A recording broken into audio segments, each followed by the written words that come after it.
We talked about some of the thoughts that bring us down, that deplete our energy, that put us in a state of negativity or anxiety or depression. How do we shift from that? Well, one, acknowledging those thoughts, not feeding those thoughts as much, but the other side is that self-compassion.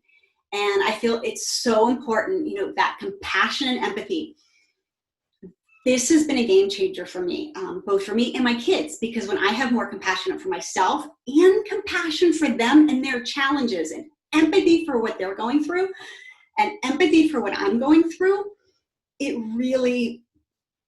helps me to see situations in a different light.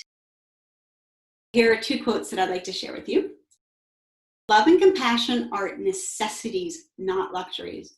Without them, humanity cannot survive. Love and compassion. If you want others to be happy, practice compassion.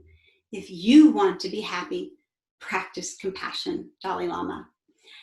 It is so true. Compassion, that understanding, that kindness really does, when you do it more and more, it's like anything, a garden, right? If you give it water and sunlight and give it the things to help it nurture and grow, it's going to grow much more. If it stays in darkness, you're not taking care of it, you neglect it, right? It's not going to grow as much. Think of our bodies and our mental and physical health like that. If we're compassionate and we give ourselves love, right, we're going to be able to be happier and grow more. How do we be compassionate to ourselves? What are some of the key components? Stop judging yourself. That's number 1. And that is so hard for us, but if you can do that, you are really well on your way. Be supportive and sympathetic to yourself when noticing personal shortcomings. I think we really do have Superman complex. I know there are so many things. I get so angry when I haven't done several things during the day. And you know what? Physically, no one can do them. And so I think as moms, we have to just be like, oh, couldn't do that. And be okay with that. And we are going to have our strengths. We are going to have our weaknesses.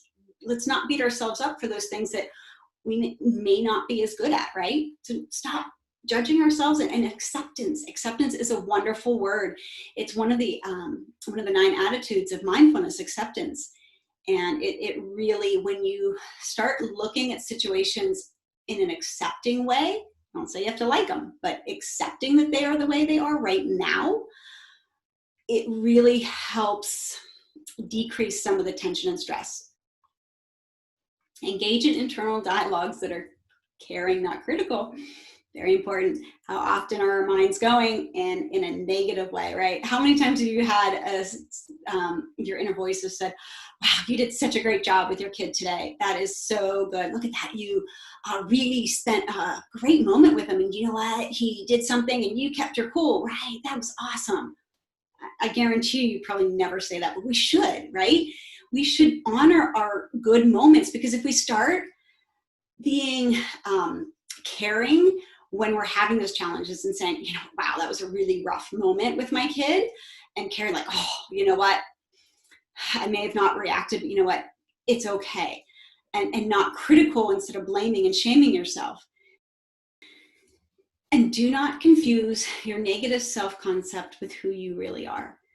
I think that's one thing I know for me. I tend to perceive myself as what I've done. And in those moments when I'm having a rough day, I'm like, oh my gosh, I'm the terrible mom. I can't teach anyone else how to do this because I'm just having one of these days. But you know what? That day will pass. And I can't go down that rabbit hole and put my self-concept because of some of these bad moments that I've had. And emotionally support yourself, like I said, as you would a friend when confronting painful solutions. You know what?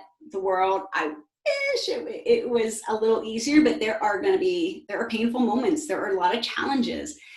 And if you can give yourself compassion in those moments, you are going to be able to recover from those moments so much easier. So I like this picture of this child. you can tell she probably just did something that she was like, oops, maybe I broke something. Maybe I said something that I shouldn't have. And look at her face.